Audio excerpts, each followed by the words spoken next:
Scott Campbell, you said you've been in this industry since the 90s? Yeah, I'd say about the mid '90s. I got into the comic book industry. Yeah, it was a pretty big time. Comic books were really at their peak of like craziness and speculation, and people buying up like 5 copies of everything. So it was a pretty exciting and probably crazy time to get into the industry because it was at its absolute peak around that time. But that's when I got in. And it's evolved so much since then, and I see here you are moving into the calendar industry, if I could say, right? I do have calendars. It's the calendar I have here. It's called Fairy Tale Fantasies, and the idea was to sort of do like kind of pinups of like the fairy tale characters that everybody kind of knows that of course Disney made famous, but there's other versions of it. I very quickly sort of got a reputation for drawing like, oh, he draws comic books, but man, his women are very sexy, and I kind of ran with that because that's what people seem to really like, so I did more and more of that.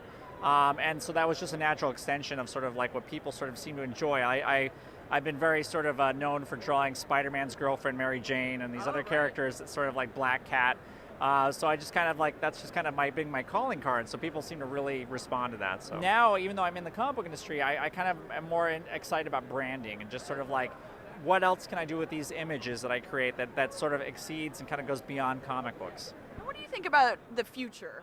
It's a weird time or an interesting time for publishing in general because everything's going so digital that I like exploring these other ways to sort of like kind of circumvent and go around it, because nobody's going to want to hang an iPad up on their wall to be a calendar, but they will hang a calendar up. So it's like finding these like, or even art prints, as you can kind of see back here.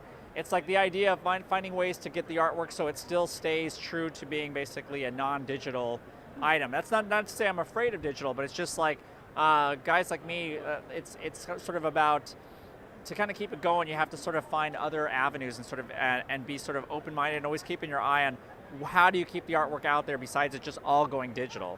And that's sort of been what's kind of been motivating me the last few years, like finding my ways around that, So my last question for you is, how do you remain a legend? How do you get that status? You're saying, How do you get that status in this industry, especially as an artist when you're competing against so many people? I think the trick is especially in the industry that I'm in, is uniqueness.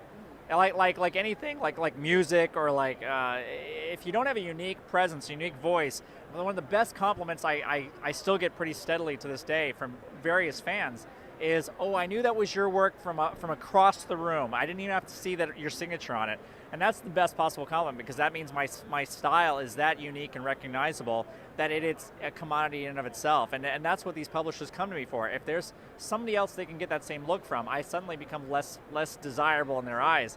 So uniqueness, which basically in my industry comes down to style. Developing a unique style, really honing it, perfecting it so that your unique voice is always you. And I can see